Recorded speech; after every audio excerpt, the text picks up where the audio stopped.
Hi, I'm Benjamin Patton, founder of the Patton Veterans Project. First off, I want to thank the great Gary Sinise and the Lieutenant Dan Band, as well as the WSFDV and all the people associated with putting on this magnificent event. It is truly a special honor to be with you today on behalf of the Patton family and to share some reflections on my grandfather, General George S. Patton Jr., and my father, Major General George S. Patton. The Big Red One, which is memorialized in the Cantini Museum here, was under my grandfather's 7th Army during Operation Husky, the liberation of Sicily in 1943, and again in Germany in 1945. And when my dad was commander of Black Horse in Vietnam, his regiment served alongside the Big Red One. Now, I come from a long line of West Pointers on both sides of my family, dating back to the American Revolution. And as a kid, my father always reminded me that I had never missed a meal or heard a shot fired in anger, and that I should always thank those who do.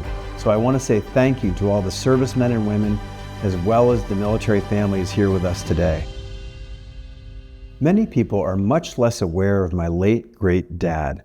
Despite growing up in the shadow of one of the most iconic figures in military history, my father became a great leader in his own right, and was one of the most decorated soldiers in Vietnam and saw more frontline time than his father.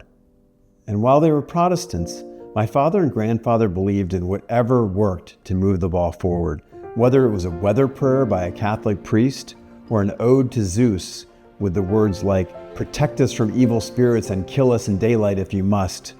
They always focused on getting things done in the most audacious and fastest manner possible, and to kill or capture as many bad guys as quickly as they could and end these conflicts.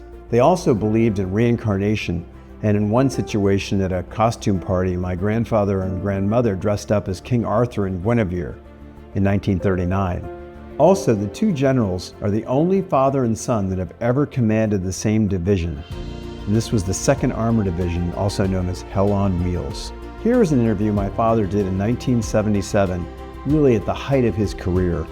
And I think it's a wonderful expression of a guy who felt like he was no longer in that shadow, but he was really his own leader and a successful soldier in his own right. Why do you wear white stars instead of camouflage stars? To give the enemy a target to shoot at.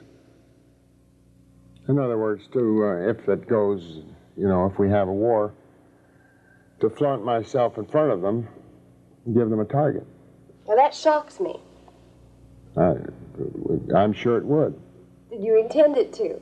No. I just believe generals should be seen.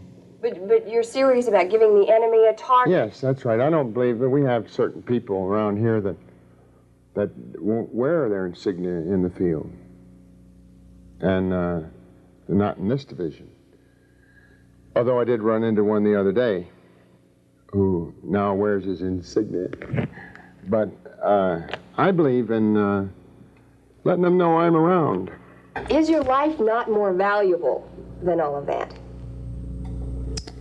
I suppose it's valuable. I rather like I'm enjoying it, and we're a long time dead.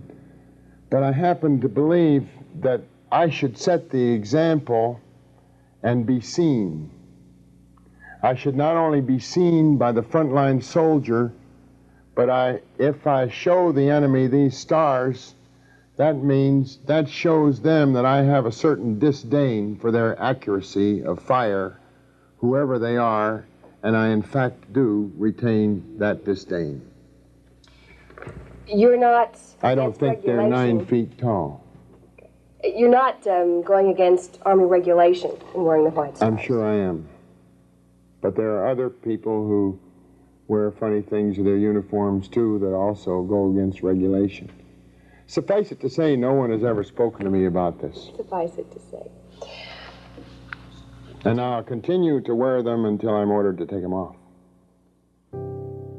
Despite their success on the battlefield, their generation really fell short in the area of post-traumatic stress. Many of us are not aware that while there were 7,000 men and women killed during the 20-year War on Terror, during that same period, more than 140,000 veterans took their own lives. And today, of the 2.6 million servicemen and women that deployed during that period, more than 400,000 of them have post-traumatic stress at diagnosable levels and do not seek or get care from the VA. Inspired by my ancestry, I founded the Patton Veterans Project to do what they always strive to do: take care of the troops. Today, that means looking out for our veterans returning home and transitioning out of the military, many of whom are struggling. PVP holds free weekend film workshops for veterans of any branch or status to work with other vets and pro filmmakers to safely express their experiences while also helping restore their sense of fellowship and purpose, something they often lose when transitioning out of the military, while also educating family, friends, and community about the challenges facing our military families today.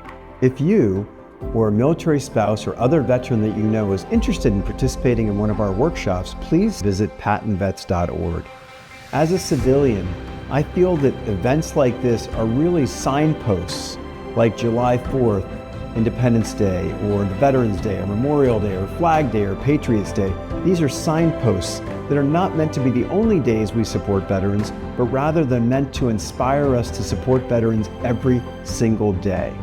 I consider it my job to do so, and so should you. So I will leave you with this. Thank you from the bottom of my heart and on behalf of the general on this shoulder and this shoulder. Thank you for your service.